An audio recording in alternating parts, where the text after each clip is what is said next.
वक्त की बड़ी खबर आपको बता दें, गुजरात में भारी बारिश का अलर्ट जारी किया गया है। 10 जुलाई तक भारी बारिश की चेतावनी गुजरात में जारी की गई है और इसको लेकर एक्शन में भी दिखाई दे रही है सरकार, क्योंकि भारी बारिश का अलर्ट है। इसको लेकर तमाम अधिकारियों को जरूरी दिशा निर्देश भी जारी किए गए हैं। 10 जुलाई तक भारी बारिश की चेतावनी है। एनडीआरएफ की 9 और एसडीआरएफ की 1 टीम की तैनाती की गई है। अलर्ट को लेकर मुख्यमंत्री ने बैठक बुलाई है।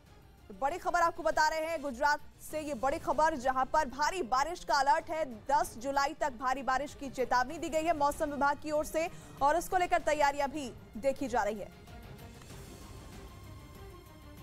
गुजरात में बाढ़ और बारिश का कहर दिख रहा है। नदी नाले उफान पर है, निचले इलाकों में पानी भरा हुआ है। सोमनाथ, द्वारका, जूनागढ़ में पानी का सितम देखने को मिल रहा है। तो पहाड़ी राज्य हिमाचल प्रदेश और कश्मीर में बादल फटा है।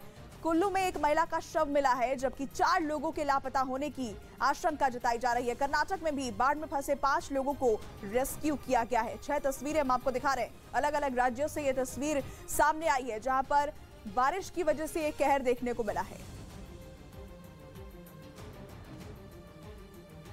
तो देश के तमाम राज्य इस वक्त बाढ़ ने लोगों के लिए मुसीबत खड़ी कर दी, जिसकी कुछ तस्वीरें जूनागढ़ से भी सामने आई, जिनमें एक किसान अपने ट्रैक्टर के साथ पानी के तेज बहाव में बहता दिखा। किसान पानी के तेज बहाव के बीच ही नदी पर बने पुल को पार करने की कोशिश कर रहा था, जिसका खमियाजा उसे भुगतना भी पड़ा, क्योंकि इलाके में भारी बारिश के बाद नदी में पानी का बहाव बढ़ गया था, जिसका नतीजा ये हुआ कि नदी पर बना पुल भी कहीं गायब हो गया और इस मुसीबत के बीच फंस गया वो किसान। हालांकि उसने वहां से बाहर निकलने की काफी कोशिश की, लेकिन वो वहीं फंसा रह गया। नदी में पानी बढ़ता चला गया और इन हालात में वो ट्रैक्टर के साथ ही नदी में बह गया, जिसे देखकर वहां मौजूद दूसरे लोग घबरा गए। लेकिन इस मुश्किल वक्त में उन्होंने हिम्मत दिखाई और नदी में डूब रहे किसान को बचा लिया।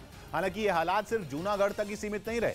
कुछ इसी तरह की तस्वीरें द्वारका से भी सामने आई, जहां भारी बारिश होने के बाद सड़कें पानी में डूबी नजर आईं और लोगों के लिए रास्ता पार करना मुश्किल हो गया। एक तस्वीर में तो कुछ लोग रस्सी के सहारे सड़क की दूसरी ओर जाने की कोशिश करते नजर आए। आसमान से पानी बरसा तो सूरत के निचले इलाकों में भी पानी भर गया। वहां लोगों की मुश्किलें इतनी बढ़ गईं कि उनका घर से बाहर कदम रखना तक दूभर हो गया। उन इलाकों में जहां तक नजर गई वहां तक पानी नजर आया। पानी भी इतना कि फिर बारिश हुई तो लोगों का आधा शरीर उसमें डूब सकता है। कन्हैयालाल हत्या की जांच बिहार और तेलंगाना तक पहुंच गई। उदयपुर हत्याकांड के आरोप में एनआईए ने बिहार के भागलपुर और हैदराबाद में छापेमारी की और एक आदमी को हिरासत में ले लिया। वहीं कन्हैयालाल की हत्या के विरोध में राजस्थान के पाली में कुछ लोगों ने हनुमान चालीसा का पाठ किया और आरोपियों को सख्त सजा देने की मांग की। उधर दिल्ली में अलग अलग धर्मों से जुड़े धर्मगुरुओं ने बैठक की और समाज में नफरत कम करने का संदेश दिया। मध्य प्रदेश के देवास से एक हैरान करने वाला वीडियो सामने आया। वहां उफनते बरसाती नाले को पार करने के चक्कर में एक आदमी की जान पर बनाई, क्योंकि नाले को पार करने की कोशिश में उसकी मोटरसाइकिल बीच में ही फंस गई। वहां मौजूद लोगों ने उसे रुकने की सलाह दी, लेकिन वो जैसे ही आगे बढ़ा तेज बहाव की वजह से उसका बैलेंस बिगड़ गया और वो मोटरसाइकिल समेत नाले में बह गया, जिसके बाद वहां अफरा तफरी मच गई। वीडियो में दिखा कि उसे बचाने के लिए पहुंचे लोग करीब 150 मीटर तक उसके पीछे भागते रहे। गनीमत यह रही कि किसी तरह उसकी जान बच गई, लेकिन मोटरसाइकिल का कोई पता नहीं चल पाया। आरोप लगाया गया कि वो आदमी नशे में था, इसलिए समझाने के बावजूद नहीं माना, जिसकी वजह से यह हादसा हुआ। वहीं ऑस्ट्रेलिया के उत्तरी सिडनी में बाढ़ का कहर दिख रहा है। जो जहां है वहीं ठहर गया है। सड़कें, रेल की पटरियां पानी से लबालब भरी हुई हैं। हजारों लोग इस बाढ़ की वजह से प्रभावित हैं। जबकि दूसरी तस्वीर ब्राजील की है, जहां बारिश से कचरे की समस्या बढ़ गई है। बारिश से कचरा घरों तक आ गया है।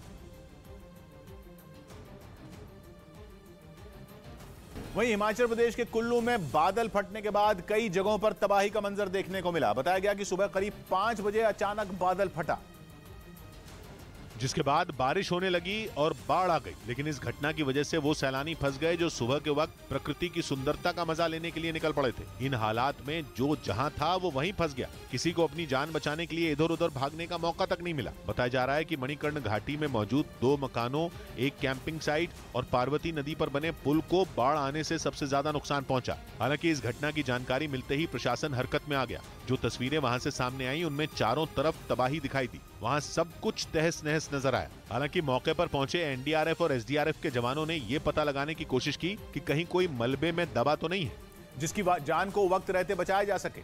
इस बीच खबर आई कि मलाना नाले में फंसे 25 सैलानियों को सुरक्षित जगह पर पहुंचा दिया गया है, जबकि एक महिला बाढ़ के पानी में बह गई।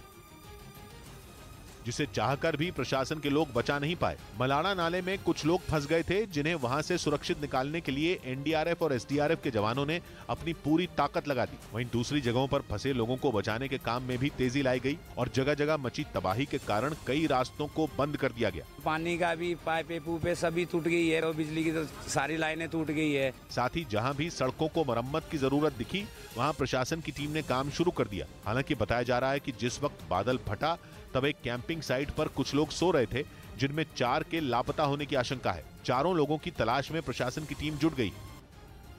मध्य प्रदेश के देवास में कई गाड़ियों के शीशे तोड़ने वाले बदमाशों को पुलिस ने पकड़ लिया, जिसके बाद उनका जुलूस निकाला गया। बदमाशों की ये करतूत वहां लगे सीसीटीवी में रिकॉर्ड हो गई थी, जिसमें दिखा कि रात के वक्त उन बदमाशों ने देवास के एक इलाके में कई गाड़ियों को निशाना बनाया। उनके हाथों में डंडे भी नजर आए, जिनके जरिए उन्होंने घरों के बाहर खड़ी गाड़ियों के शीशे चकनाचूर कर दिए। इसके बाद सुबह जब लोगों की नींद खुली तब उन्हें अपनी गाड़ियों पर हुए हमले का पता चला। उन्होंने तुरंत इसकी शिकायत पुलिस से की, जिसके कुछ ही घंटों बाद सीसीटीवी कैमरों की मदद से पुलिस ने उन बदमाशों को हिरासत में ले लिया।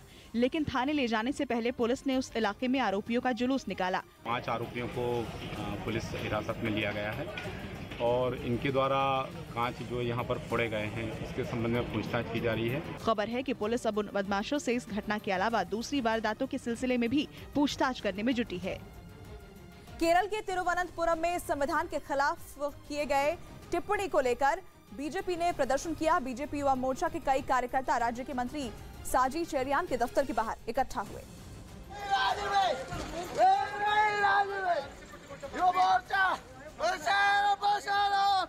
जिन्हें वहां से हटाने के लिए पुलिस को उन पर एक्शन लेना पड़ा। पुलिस वालों के समझाने के बावजूद जब प्रदर्शनकारी वहां से हटने को तैयार नहीं हुए तो उन्हें जबरदस्ती उठाकर पुलिस की गाड़ी में बिठाया गया। इस दौरान बीजेपी युवा मोर्चा के कार्यकर्ता नारेबाजी करते रहे।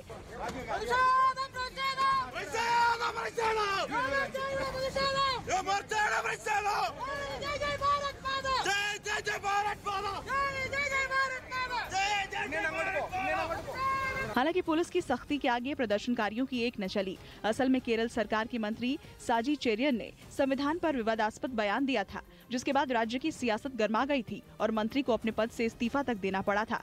लेकिन इसके बावजूद विपक्षी दल सरकार पर हमलावर हैं। गुजरात में बारिश ने लोगों की मुश्किल बढ़ा दी। पोरबंदर में भारी बारिश के बाद एक आदमी सड़क के गड्ढे में गिर गया, जिसके बाद आसपास खड़े लोगों ने किसी तरह उसे बाहर निकाला। इस बीच गुजरात में रविवार तक तेज बारिश का अलर्ट जारी किया गया, जिसके बाद वहां के कई जिलों में एनडीआरएफ की टीमें तैनात कर दी गई। सुप्रीम कोर्ट ने गोवा में 15 अगस्त तक पंचायत चुनाव करवाने का निर्देश दिया। इससे पहले राज्य सरकार ने बारिश की वजह से इन चुनावों को टालने की अर्जी दाखिल की थी।